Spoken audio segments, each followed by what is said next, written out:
Ministério da Cultura, Sanepar e Governo do Paraná apresentam podcast Eu Amo Curitiba, projeto realizado por meio da Lei de Incentivo à Cultura do Governo Federal. Produção artística Pluriarte Produções. Realização Grupo Banda B de Comunicação. Eu amo andar de busão, descer lá no tubo do estação. Eu amo ir andar no Barigui, às vezes tomar sol e me divertir. Eu amo os meus pia, minhas guria, e esse clima louco todo dia. Eu amo o nosso palavreado, vina, leite quente, penal e apurado. Eu amo Curitiba, eu amo Curitiba, eu amo Curitiba, eu amo Curitiba.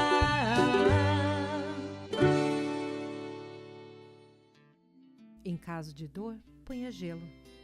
Mude o corte de cabelo. Mude como modelo. Vá ao cinema. Dê um sorriso, ainda que amarelo. Esqueça seu cotovelo. Se amargo for já ter sido, troque já esse vestido. Troque o padrão do tecido. Saia do sério. Deixe os critérios. Siga todos os sentidos. Faça fazer sentido. A cada 1000 lágrimas sai um milagre. Esse é um poema de Alice Ruiz, musicado por Itamar Assunção. Era uma vez uma mulher que via um futuro grandioso para cada homem que a tocava. Um dia, ela se tocou. Alice Ruiz. Um dia eu vou me perder. Eu vou entrar fundo e vou atravessar a fronteira mais escura do mundo. Um abismo nublado pode estar tramando algo inimaginável. Eu vou me perder. Eu vou fazer turismo dentro do meu próprio organismo. Eu vou me aventurar no meu centro, porque não posso fugir de mim se só tenho saídas para dentro. Letra e música é de Troy Rosillo e Luiz Felipe Leprevot. E para finalizar aqui a nossa declamação de poemas, o amor não precisa de provações, nem de tempo, nem de convenções. O amor independe das emoções. A Mari. Ai, gente! E daí, galerinha, que fala leite quente? Eu sou Mari Martins. Salve, pesada do mate, eu sou Michele Gutmann. E esse é o podcast Eu Amo Curitiba. E quem hoje também participou aqui com a gente, Stephanie Matanó, que está ali na técnica, que Vamos declamou um poema maravilhoso. Tem que colocar a foto da Esté nas redes sociais, mais fotos para as pessoas verem quem é Stephanie. Quem é Stephanie Matanó. Que nos deixa, assim, belas na imagem. Com certeza. Capta a nossa voz com maestria. Cuida muito da gente. Então, pessoal, a gente começou esse programa para trazer essa atmosfera de literatura, de poesia, de poemas, para a gente entrar mesmo em conexão com isso, com essas palavras, as palavras que têm poder, as palavras que fazem a gente imaginar, a gente refletir também, e que às vezes engolem a gente também, né? Às vezes a gente entra naquelas palavras. Tem poemas que fazem a gente viajar, né? A gente ouve e faz, preciso de alguns segundos para absorver esse poema. É sobre isso que vamos falar, né, Michele Gutmann? Exatamente. Sobre literatura, literatura paranaense, literatura curitibana.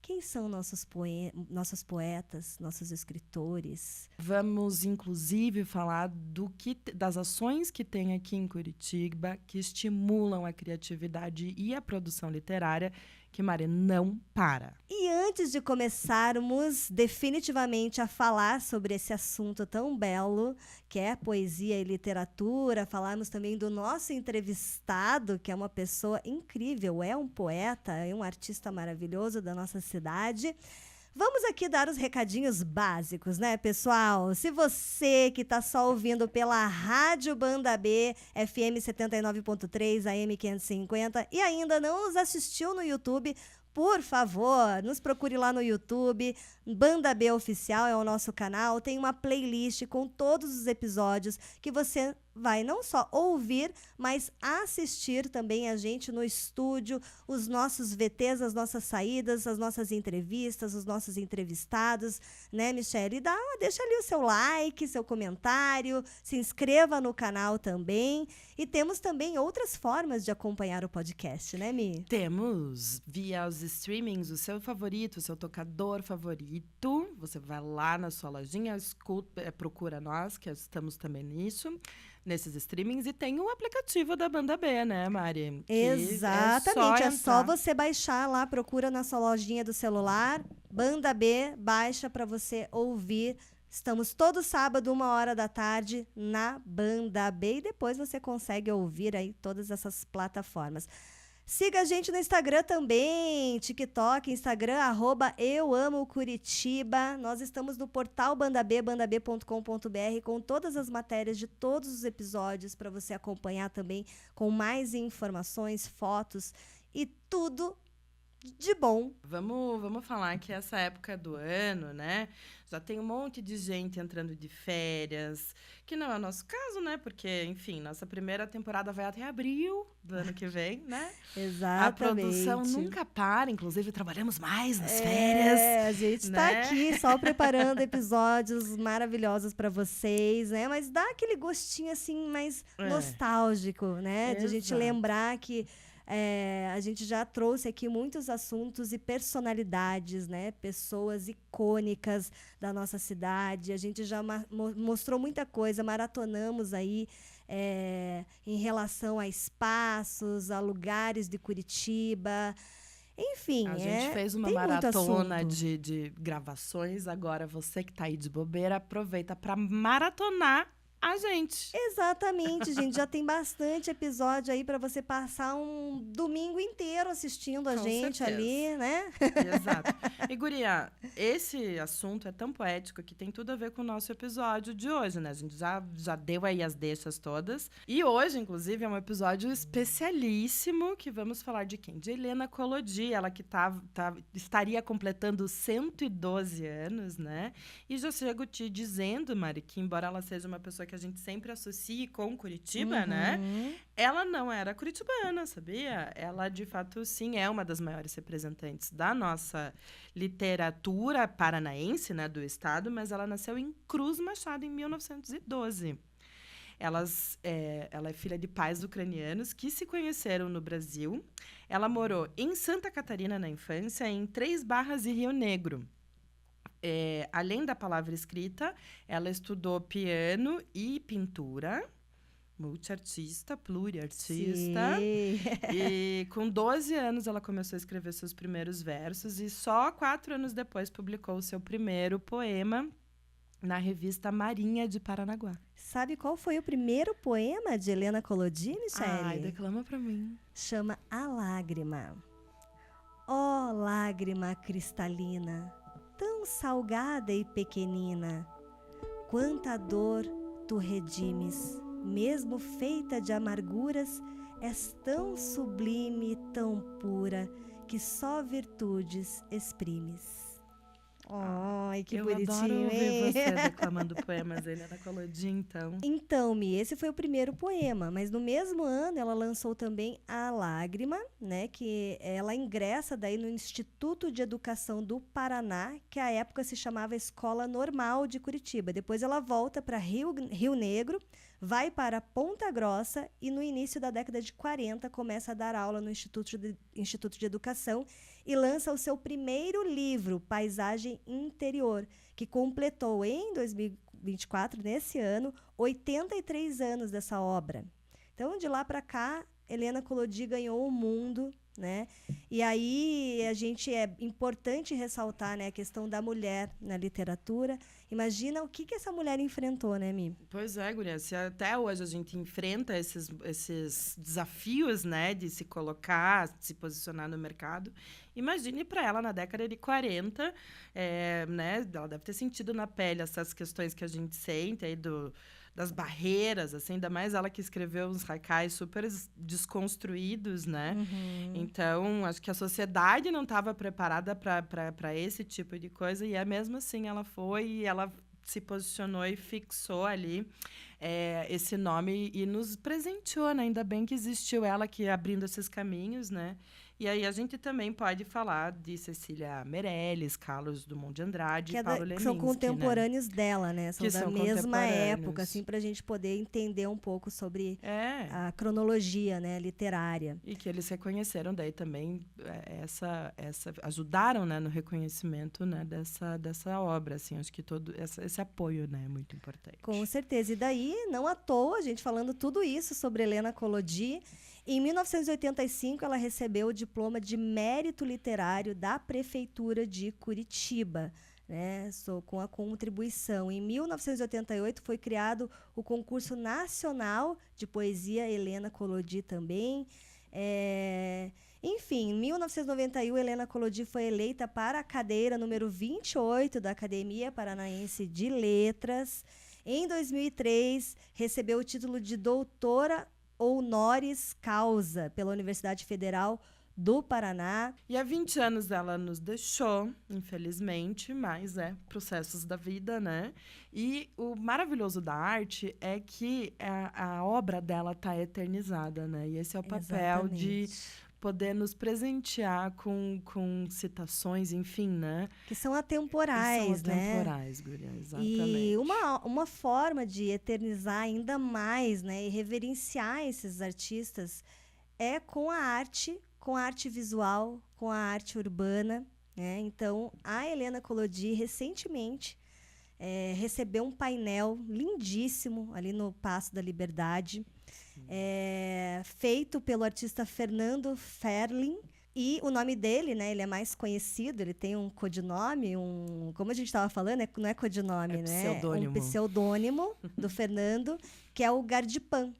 Então, o Gardipan, há 10 anos, ele leva a arte urbana brasileira para quase 30 países a partir do grafite e imortalizou a sua arte a partir da beleza visual e poética de Helena Collodi, no centro de Curitiba. É uma obra muito linda, né? Eu até fiz um registro ali, fiz uma foto quando eu passei e vi pela primeira vez, é aquela coisa impactante mesmo. E é legal porque ele coloca a imagem dela, uma ilustração do rosto dela, né? Que às vezes o poeta ele se esconde, né? Por trás da palavra. E a gente às vezes não conhece o rosto dele, né? Exato. Então eu acho que é muito lindo por conta disso. E ali tem um poema dela, né, que é um poema lindíssimo também, muito conhecido, que diz assim: Deus dá a todos uma estrela. Uns fazem da estrela um sol, outros nem conseguem vê-la. Era maravilhosa. Então, ele escolheu muito bem o poema, né, para ilustrar essa obra de arte dele ali, para quem passa pela Riachuelo, para quem passa ali no Paço da Liberdade, enfim, só melhorou visualmente o que já era bonito ali, que é uma região muito bonita também, histórica. Aliás, Mari, Gardipan tem uma ligação, né, com a literatura. Ele tem o mural, inclusive, do Paulo Leminski também, que a gente até menciona no episódio de arquitetura, arte e arquitetura, que o Washington também traz essa referência. Então, ele tem essa ligação muito legal, assim, com a poesia, né? É a arte híbrida, né? Aquela que mistura várias linguagens e que também é uma forma de você homenagear e evidenciar outras linguagens através da sua linguagem. Exato. Nossa, falei bonito, Falou né? bonito. É que eu tô toda poética. Tapeota. Eu acho que esse episódio inspira, né? Aliás, assim, a gente vem numa levada de episódios inspiradores, né? Tem um episódio inteiro brasileiro, são em homenagem ao Leminski. Uns 80 anos, né? De gosta, vida e né? obra. Consumimos. É muito bom. E ainda pegando o gancho aqui sobre a questão da participação, né, da Helena Collodi, que ela foi membro da Academia Paranaense de Letras, tem uma personalidade, né, que a gente vai falar sobre ela hoje, que vai participar do episódio de hoje, que integra a Academia Paranaense de Letras. Fala um pouquinho mais sobre essa pessoa que vai falar aqui com a gente, que você entrevistou. Esse programa me propicia várias boas conexões, mas essa personalidade, ele não é uma qualquer personalidade, é uma figura bastante versátil, talentosa. Ele é poeta, romancista, dramaturgo, ator, compositor, bacharel em artes cênicas, né, pela Casa das Artes de Laranjeiras, a famosa CAL. Exato, lá do Rio Grande do Sul. Ele tem músicas gravadas por Troy Rosilho, a banda mais bonita da cidade, a Letícia Sabatella, entre várias figuras. E assim, ele é diretor da Biblioteca Pública do Paraná. Sim. Aliás, a gente fez quase um documentário com ele quando foi entrevistá-lo. Ele ocupa a cadeira 17 da Academia Paranaense de Letras. Acho que um dia ele vai estar na Brasileira. Vai, viu? eu também acho. E ele é meio assim, guria. Eu conheço essa figura. Foi a primeira vez que eu vi alguém declamar um poema, sabe? Assim, que se levantou e aí fez quase um trovador. Eu fiquei... E hoje em dia, a gente virou amigos depois desse dia. E ele, hoje em dia, é o meu vizinho. É o Luiz Felipe Leprevot. Luiz Felipe Leprevot. Se você não conhece, conheça, tá? Fica aqui a dica, porque realmente é uma pessoa que tem muito a acrescentar, conhecê-lo, conhecer a obra dele. Enfim, a gente bateu um papo, ele vai falar aqui com a gente. A Michele foi até ele, conversou. E ele tem um conhecimento sobre literatura paranaense, tanto que o tema desse episódio é literatura paranaense, por conta disso, né? Ele é quase que uma biblioteca. Naquela cabeça dele, né? Assim. É porque ele é um grande admirador, assim. Acho que isso que é bonito do Leprevot, porque quando eu o conheci e vi ele declamando um poema dele, depois eu fiquei ali, porque eu sou mais nova um pouquinho, então eu tenho uma época da vida que a gente fica, né, num limbo, assim. Então, eu vi o amor que ele tinha por descobrir quem são os poetas, o interesse que ele tem em conhecer novos poetas. E é um interesse que eu vi sei lá, melhor nem falar quantos anos atrás, né? Pra gente não entregar a nossa idade. Mas eu vi o mesmo brilho no olhar quando eu entrevistei ele na biblioteca, de curiosidade, de se manter curioso no que a juventude vem criando e não só os grandes nomes. Ele está ali nos lugares, nos bares, na cidade, entendendo o que as pessoas estão criando, né? Essa efervescência. Enfim, eu posso ficar horas aqui elogiando, porque eu sou fã do Leprevot demais, assim. Sim, somos. E é legal que ali na entrevista ele falou muito sobre essa questão, por ele ser esse pluriartista, né? Que navega em várias linguagens, várias vertentes, né? E também tem esse olhar para os artistas pluri, o que ele enfrenta, né? Os desafios que ele enfrenta de ser esse artista multifacetado. E é sobre isso que a gente vai ouvir agora o Leprevot falando com a Michele. Venho trabalhando com as letras, né, como você falou, com literatura, quer dizer, poesia e ficção de livro mesmo, não é?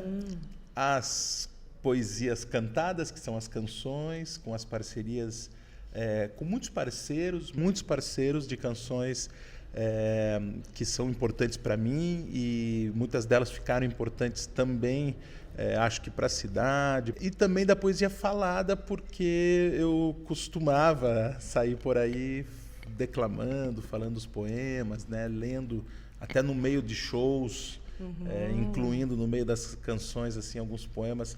No começo era um pouco a maneira de Vinícius de Moraes, né? Depois foi ficando um pouco assim a maneira meio beatnik, um pouco também a maneira de um Arnaldo Antunes, às vezes. São influências, né, que a gente foi pegando. Mas também da tua escola de ator, né? E da minha escola de ator. Eu fui ser ator justamente porque eu gostava de falar poemas. Influência do Alexandre Nero, que acabou virando uma referência como ator, né, nacional, uma celebridade, um galã, né? Mas um grande ator. E ele era músico até então, né? Ele era, digamos assim, só músico, que não é pouco, né? Não é pouco. Ainda mais um músico como ele. Mas, por influência dele, eu fui estudar teatro porque eu gostava de falar poemas. E aí acabei virando ator mesmo. Então, andei por tudo isso, né? Até que vim parar justamente num emprego mais formal. Veio a pandemia, parou tudo. Ali houve um corte, vamos dizer assim, epistemológico. e eu mudei de vida. Senti a necessidade de ter um emprego formal. Houve essa oportunidade de vir para a biblioteca. Quando eu cheguei aqui, não cheguei como diretor. Era a Ilana Lerner, a diretora, mas um dia a Ilana decidiu sair, porque coincidiu com o falecimento do Jaime Lerner.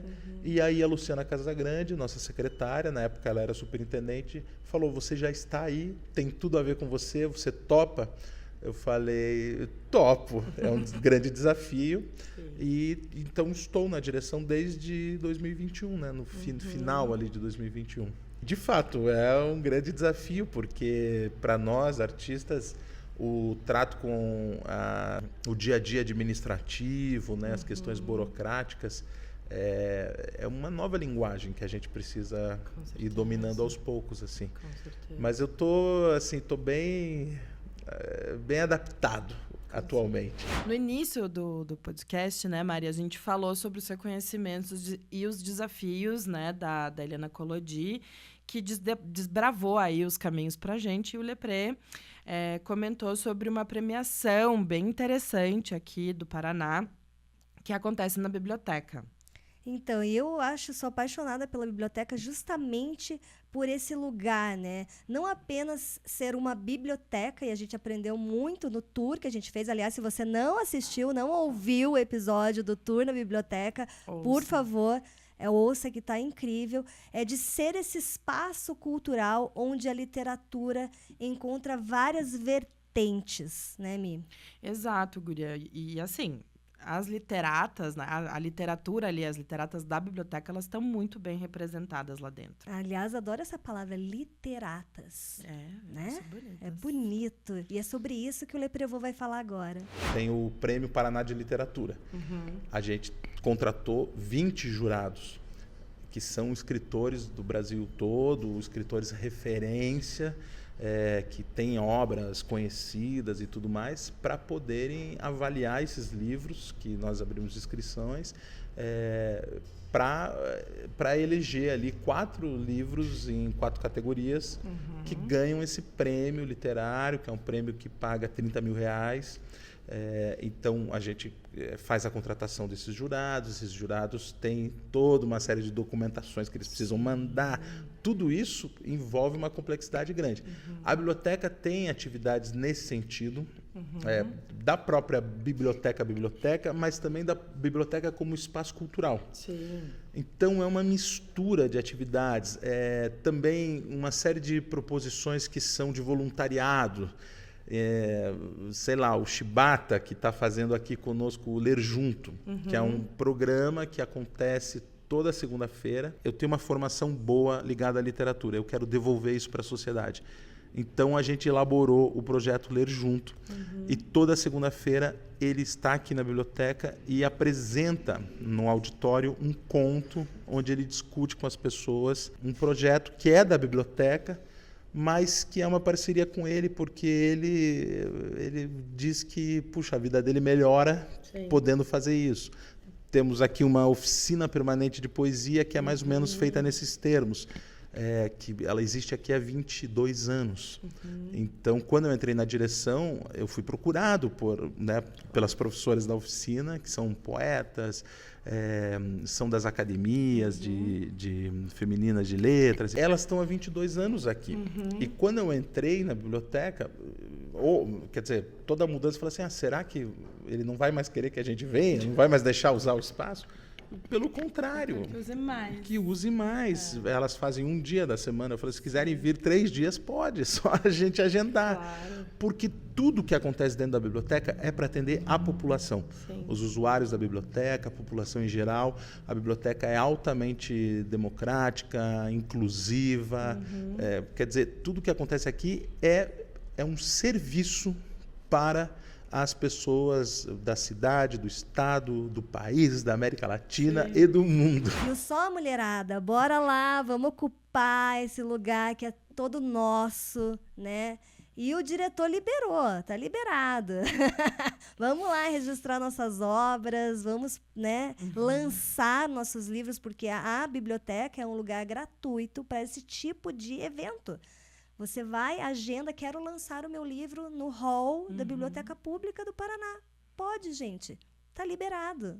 Se você está fazendo um projeto de lei, né, lançando o teu trabalho pelo projeto de lei, ou enfim, qualquer coisa, as oficinas, a contrapartida, tudo pode ser lá. E também, se você não produz, você pode ir consumir, né? Tem muita coisa boa lá na biblioteca acontecendo também. E Mi, a Helena Collodi ocupou seu espaço na Academia Brasileira de Letras, já falamos, né? Hoje em dia, o Le Prévost está na cadeira 17. Mas me conta uma coisa, para quem está acompanhando a gente aqui e não sabe bulhufas do que se trata isso, o que representa ocupar esse lugar? Você falou sobre isso com o Le Prévost? Guria, falei e vou deixar ele mesmo explicar o que é a academia, mas já vou adiantando que não é essa coisa formal que a gente vê na televisão, né? Com aquela galera super na beca ali, engravatado, porque até batalha de slam teve já na Academia Paranaense de Letras. Então, acho que o Le Prévost vai falar melhor do que eu sobre isso agora. A academia, ela reúne, né, cabeças pensantes, corações sensíveis, basicamente das letras, né, da literatura, basicamente, mas também cientistas, cineastas. Desde que o Paulo Vítola, que é o presidente da academia, entrou como presidente, acho que muito mais aberta, não só para a sociedade, mas também para as pessoas que passam a fazer parte dela. A academia, ela é bastante diversificada, a academia. Acho que atualmente eu sou mais jovem por lá, então veja que se eu sou mais jovem, já com essa barba branca, né, o pessoal lá já está na sua experimentando, né, a sua melhor idade, assim, da melhor forma possível. E nós temos reuniões mensalmente. Sempre uma palestra acontece, que são palestras curtas, de meia hora mais ou menos, com convidados. A academia tem cada vez mais participado dos eventos literários da cidade, então ela esteve presente agora na Feira do Sesc, que foi uma feira enorme, né? Eu acho que uma das maiores feiras do Brasil. No Festival da Palavra, na primeira edição, segunda edição, a academia esteve presente. Na segunda, inclusive, muitíssimo presente, assim, ela ampliou o seu nível de atuação muito mais. Tem participado de projetos de editais, então agora começou uma série de leituras no Belvedere. O Paulo Vítola foi o primeiro a fazendo uma grande homenagem ao Leminski, porque a gente está justamente nos 80 anos do Leminski, mas outros mais haverá esse ano ainda. Eu também participei de uma parceria que a academia está fazendo com o Solar do Rosário, e eu fiz uma mediação, tive um papo maravilhoso com o Ednei Silvestre, que é jornalista e romancista, né? Então, quer dizer, a academia está dando um lugar de fomento, de potência criativa, de manutenção. Houve lá, por exemplo, uma discussão sobre a linguagem neutra, né? E foi uma discussão polêmica e tudo mais. Mas não tem, ali na academia não vejo assim nenhum beletrista, ninguém que quer a pureza da língua, não é isso, né? Talvez no passado fosse isso, né? Preservar, guardar o bom português. Não, são artistas que estão fazendo nessa manutenção, né? Se envolveu agora com o slam, 2 eventos já Que legal. de parceria, que foi muito divertido, porque no slam há pessoas que são poetas muito jovens e fazendo dobradinhas e tudo com os poetas da academia, né? E a academia tem poetas de quase 80 anos também. Então, é muito interessante. É muito legal. Tem os lançamentos de livro que acontecem no Belvedere. A sede é no Belvedere, né? Que é no Largo da Ordem, ali, que foi reformado de uns anos para cá e foi dado, né, de presente a sala lá de cima para ser a sede da academia. Então, aos domingos, alguns acadêmicos frequentam ali quando tem lançamento.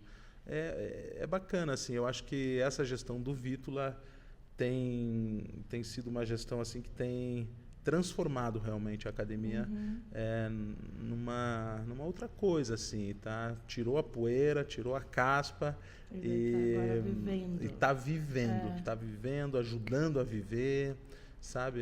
Inclusive, essa rua aqui na nossa lateral, que é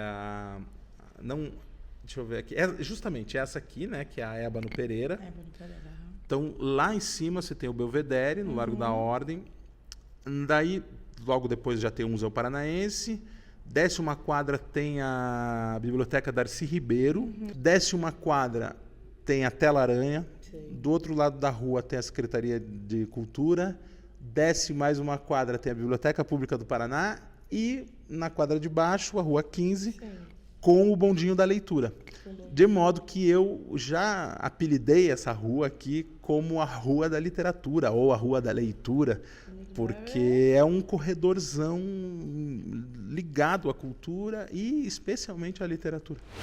Bom, pelo que eu entendi, né, o legado da academia, eu acho que é assim, realmente essa questão de unir o passado e o presente também, e de unir todas essas linguagens, né? Porque acho que tudo é literatura. Quando a gente fala do movimento hip hop, né, das batalhas de rima, enfim, a gente falou aqui da música, das letras, dos letristas, enfim, tudo permeia, né, a literatura. Então, eu acho que também a academia tem essa função, né, de unir e trazer isso em evidência. Sim, eu acho isso bem importante, que tem uma gestão com a cabeça mais aberta, assim, e que faz uma manutenção no sentido também de trazer para perto essas novas linguagens, esse novo momento que a gente vem vivendo, é muito importante, assim, muito mais do que ficar mantendo a boa norma do português culto, né? E a questão da curadoria também, né? Sim. O processo de curadoria, que é muito minucioso, né? Da escolha dos livros que vão, sei lá, fazer parte de uma coleção. Enfim, até que vão fazer parte ali de um acervo. Essa curadoria, né, de literatura também é uma das funções desse grupo que faz parte ali da academia. Achei isso bem interessante também. Sim, falando em curadoria, né? Tudo é curadoria, assim, é importante a gente pensar sobre curadoria, a gente pode até um dia aprofundar isso, mas a biblioteca também faz uma curadoria bem seleta. Sim. O Le Prévost fala um pouco de curadoria, de como é feita a curadoria dos livros da biblioteca, e ele, guria, doou para a biblioteca mais de 1000 títulos. Olha que legal. Vamos ver? Vamos sim. A biblioteca compra, né, livros todo ano. A gente vai trazendo o que tem de lançamento, de referência, etc. E aí é uma curadoria feita pelas próprias bibliotecárias, pela direção também. A gente já fez 2 compras desde que eu estou aqui e eu sugeri uma série de títulos e tudo mais. Mas os setores, os responsáveis pelos setores são os principais solicitadores, não é, de títulos. Ao mesmo tempo, a gente recebe muitas doações das próprias editoras, né? Acho importante que esses livros estejam aqui na biblioteca, e isso é muito bom, porque o tempo inteiro a gente está também renovando, está tendo as novidades aqui, que o pessoal procura, né? E doações de acervos também particulares, assim. Eu mesmo doei esse ano, acho que por volta de 1000 e poucos livros para a biblioteca, da minha biblioteca pessoal, e doei agora uma série de obras raras, porque eram da biblioteca do meu avô, que tinham ficado, né, essa parte com os meus pais. E depois que meu pai faleceu e tal, agora minha mãe resolveu fazer umas mudanças. E aí a gente separou uma série de livros muito antigos que eu trouxe para cá. Existem essas doações semanalmente que chegam de acervos pessoais, né, de pessoas que querem doar para a biblioteca. Daí são livros usados, eles vão para uma triagem e tudo mais. Porque, além do acervo aqui desse prédio, a biblioteca também distribui para as bibliotecas municipais, não para os municípios, que é o setor de extensão. E temos um contrato com os Correios, então, mensalmente, malotes de livros são enviados. Porque, claro, às vezes a gente tem lá, sei lá, pega Machado de Assis, tem muitos exemplares do mesmo livro, né? E aí faz uma distribuição para o Estado, e isso é muito legal porque envolve o sistema estadual de bibliotecas. É algo que é bastante ativo aqui na biblioteca. E o movimento tem que ser esse, né, Mi? Se você tem um livro ali, já leu, tá parado na sua estante, compartilha, gente, passa para frente. Porque pode dar acesso a muitas pessoas que estão ali em busca de conhecimento. Eu acho muito legal essa coisa dessas bibliotecas rotativas, que você vai, você deixa um livro, você leva outro. E muitos espaços têm aderido a isso também, né? Não só bibliotecas, mas às vezes restaurantes, cafés, que têm essa biblioteca que se movimenta ali, né? Sim, é interessante isso, né, Mari, que você traz do livro, assim, porque a gente tem a impressão que o digital está comendo a literatura e é bem o avesso, assim, né? E aí eu vou até falar um pouco sobre isso, e aí eu vou aproveitar para você que está nos ouvindo, né, para a gente fechar esse programa com chave de ouro, já fica aí com o teu bloco de notas, independente se físico ou digital, na mão, porque ele vai dar umas dicas aí de literatura para gente, para você aproveitar aí o verão para ler, ou também deixar ali para ler em qualquer momento do ano, mas anota que tem dicas bem legais. Eu já vou anotar aqui, ó, no meu bloquinho. Eu vejo movimentos grandes das editoras publicando cada vez mais, as grandes editoras e as editoras independentes também. Eu vejo pela internet assim que as editoras independentes acharam um jeito de fazer negócio, tá tendo assim um boom de oficina literária, todo mundo da oficina literária, tem muita gente interessada, eu acho, no universo da literatura, na cultura da literatura. O Brasil é um país muito desigual, a formação, né, de leitores é uma luta realmente. Sei lá, na minha vida não seria possível, eu não poderia dizer assim, nossa, eu sobrevivo de ser apenas um escritor. Não. Mas, ao mesmo tempo, a gente vê muitas pessoas de sucesso que são reconhecidas, que têm trabalhos que são apreciados. Então, eu vejo com otimismo tudo isso, sabe? Assim, e, para mim, o celular é só para tirar selfie, mandar o WhatsApp e usar o Canva para fazer os poemas que eu vou publicar no Instagram. Eu poderia indicar o Tadeu Wojciechowski, a Natasha Tiné, que é uma poeta muito interessante, mais ou menos jovem. Também prestado muita atenção no trabalho da Júlia Raiz, que também dá bastante oficina e tudo. Que essa turma do Membrana, né? Da Membrana, na verdade, porque é uma grupa. O Rony Rodrigues acabou de lançar um romance curioso.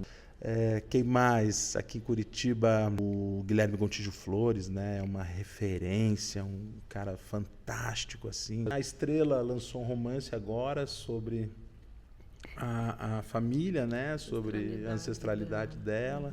Então, Guria, a Prevô deu essas dicas e ele menciona, né, Tela Aranha e a Arte e Letra, que são duas livrarias muito legais, assim, e gigantes, e que só crescem, e tem, assim, um ambiente muito gostoso de se estar, sabe? Sim. Aquela coisa que nem na soma confortável para poder ficar.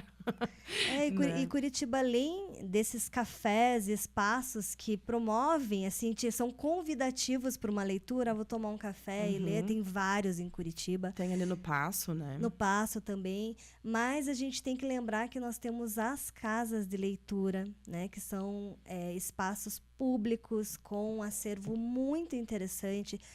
Eu acho uma que é muito charmosinha, que é aquela casa de leitura que tem no Parque Barigui. É bem legal. Lá tem aquelas anexadas também aos faróis do saber, né? Que sim, são super legais. Acho que todos os faróis também têm um pequeno acervo, né? Não só os que não têm casa de leitura. Enfim, todos os espaços que você pode conferir, né? Digita aí casas de leitura, dá um Google, casas de leitura de Curitiba. Você vai ver que tem diversas, com certeza tem uma próxima do seu bairro, onde você pode ir, estudar, fazer pesquisa, consultas. Sim. E, tem enfim, o bondinho ler, hoje né? em dia. Ler, o bondinho. Ler é bom demais. Bom demais, e é bom demais também, é louco de bom, que nem diz aqui. É louco de bom. É louco de bom a gente ter uma cidade que pensa com essa... Não à toa Curitiba foi eleita a cidade mais inteligente, né, da comunidade mais inteligente, porque desde sempre tem esse estímulo à literatura, né, à leitura de Curitiba, e isso eu acho muito legal. Enfim, esse lugar aqui é tão especial porque é o nosso ponto de encontro para descobrir a cidade, para a gente falar de coisas que acontecem aqui, que são promovidas aqui em Curitiba, seja pelo Estado, seja pela comunidade, pela iniciativa pública ou privada. A gente adora falar das coisas legais que acontecem aqui, não é mesmo, Mari? Exatamente. Então fica o convite para você estar com a gente sábado que vem, sempre 13h pela Rádio Banda B, e depois você pode conferir os episódios pelo YouTube, pelo seu streaming preferido. E é isso, vamos ficando por aqui. Espero que vocês tenham gostado desse assunto tão maravilhoso. E ainda, depois da nossa despedida, tem a cerejinha do bolo, que é o Coisas de Curitibano, que tá bem legal também com o Le Prevot. Um beijo, Mi. Obrigada. E um beijo, Tintim. Tintim. Um beijo no seu corapinhão. Tchau. Tchau, tchau. Coisas de Curitibano. O que eu mais amo em Curitiba é a minha família, que é o Antônio, o meu filhinho, a Maria Clara, que é minha enteada, a Lívia, que é minha esposa, a minha mãe Jussara, os meus irmãos, os meus sobrinhos, o Ted, que é o cachorrinho da minha mãe, a casa da minha mãe, acho que é um dos lugares que eu mais amo em Curitiba, porque a casa da minha mãe é do meu pai, em Santa Felicidade, mas está à venda. Eu amo daí também muito assim andar pelo centro da cidade. Eu amo os cafés, eu gosto de trabalhar nos cafés, lendo, escrevendo. Eu adoro. E o meu, poderia dizer assim, o meu restaurante preferido da cidade é o Bar Palácio. Olha que clássico. Eu adoro o Bar Palácio. Mas eu amo especialmente os artistas da cidade, amo a cultura que a cidade produz, na sua diversidade. Tenho presenciado assim, muita diversidade mesmo, e acho que isso é que faz Curitiba ser tão especial atualmente. Ministério da Cultura, Sanepar e Governo do Paraná apresentaram podcast Eu Amo Curitiba, projeto realizado por meio da Lei de Incentivo à Cultura do Governo Federal. Produção artística Pluriarte Produções. Realização Grupo Banda B de Comunicação.